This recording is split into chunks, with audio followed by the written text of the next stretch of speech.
Halo, Assalamualaikum warahmatullahi wabarakatuh. Perkenalkan, nama saya Siti Mulyani, mahasiswa Universitas Muhammadiyah Tangerang, kelas 6 Pada kesempatan kali ini, saya akan melanjutkan presentasi saya tentang metodologi penelitian.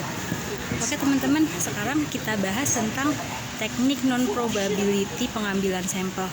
Itu ada snowball sample. Snowball sample di sini adalah teknik penentuan sampel yang mula-mula jumlahnya kecil, kemudian sampel ini disuruh memilih teman-temannya untuk disajikan dalam bentuk sampel.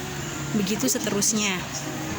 Kemudian kita akan membahas tentang analisis data. Pasti analisis data. Dalam penelitian, analisis data merupakan kegiatan setelah data dari seluruh responden atau sumber data lain terkumpul. Nah, kegiatan dalam analisis data di sini adalah yang pertama, mengelompokkan data berdasarkan variabel dan jenis responden. Kemudian yang kedua ada mentabulasi data, kemudian menyajikan data, kemudian melakukan perhitungan untuk menjawab rumusan masalah, dan terakhir adalah melakukan perhitungan untuk menguji hipotesis. Nah, metodologi penelitian dalam analisis data. Teknik analisis data dalam penelitian menggunakan statistik.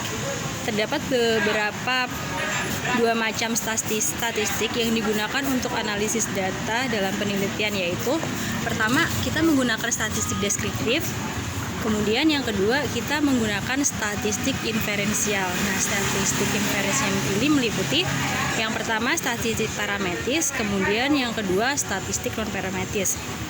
Nah, macam-macam statistik untuk data itu yang pertama ada statistik deskriptif, kemudian tadi juga ada statistik inferensial, kemudian dibagi lagi statistik inferensial ini masuk ke statistik parametris dan statistik non parametris.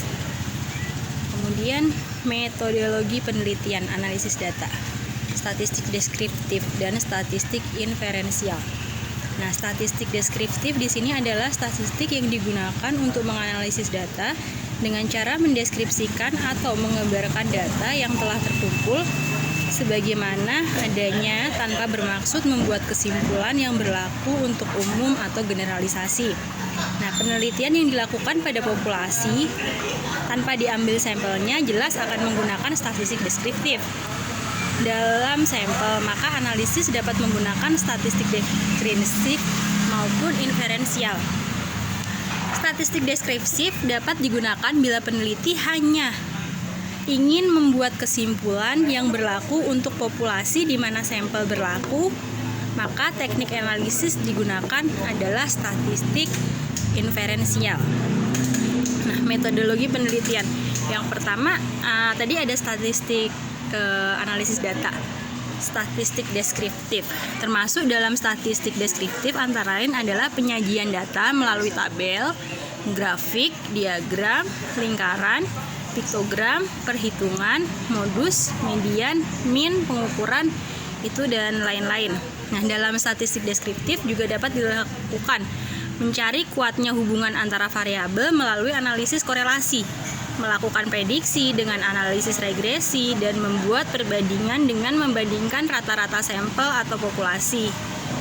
Hanya perlu diketahui bahwa dalam analisis korelasi regresi signifikan. Jadi secara teknis dapat diketahui bahwa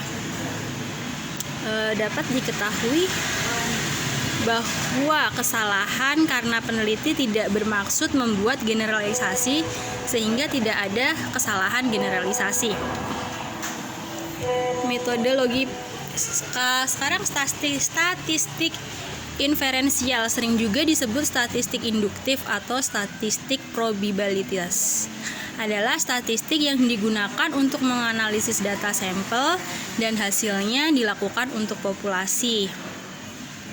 Statistik diferensial juga digunakan bila sampel diambil dari populasi yang jelas dan teknik pengambilan sampel dari populasi itu dilakukan secara random yang disebut statistik probabilitas. Karena kesimpulan yang diberlakukan untuk populasi berdasarkan data sampel itu sebenarnya bersifat peluang. Kemudian suatu kesimpulan dari data sampel yang akan diberlakukan untuk populasi itu mempunyai peluang kesalahan dan kebenaran atau kepercayaan yang dinyatakan dalam bentuk prosentase. Nah, sekarang kita masuk ke statistik parametris. Apa sih statistik parametris? Nah, statistik parametris yang digunakan untuk menganalisis data, interval, dan rasio. Sedangkan kalau non parametris itu statistik yang digunakan untuk menganalisis data nominal dan data ordinal. Sekian presentasi dari saya, kurang lebihnya mohon maaf. Wassalamualaikum warahmatullahi wabarakatuh.